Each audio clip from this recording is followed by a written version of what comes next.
So before ending with the study of the Jacobian matrix, I want to mention one final thing that we will use in the upcoming chapters of multiple integration. And that is the concept of the determinant of this matrix, which is called the Jacobian determinant, or sometimes it's simply called the Jacobian. Okay? So don't be confused. If I don't specify Jacobian matrix or Jacobian determinant, if I just say Jacobian, then I mean the determinant of this matrix. Okay? And this is used in multiple integration. So let's write that down. So the Jacobian determinant is simply the determinant of the Jacobian matrix. Okay? And there is one notation that is used, which is the following. The symbol of partial derivative, parentheses, and all of the outputs of the function over the partial and all of the variables of the function. This is the notation we use. It's just a notation.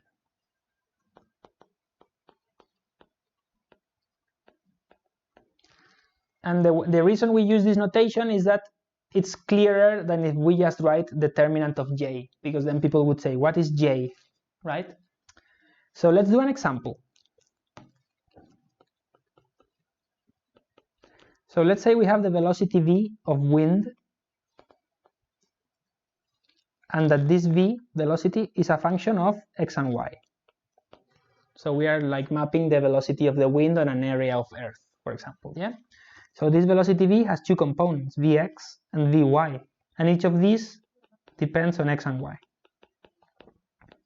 So this is obviously a case of a function that has two inputs, x and y, and it provides us with two components, vx and vy, which are the two outputs. Okay, so it's a 2 by 2 function, and therefore its Jacobian will be a 2 by 2 matrix.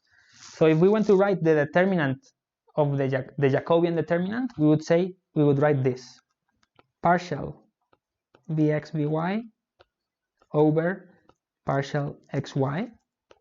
So we would write it like this, and you would know by seeing this notation that this refers to the determinant of the Jacobian matrix, which is delta vx over dx, delta vx over dy, delta vy over dx, and delta vy over dy.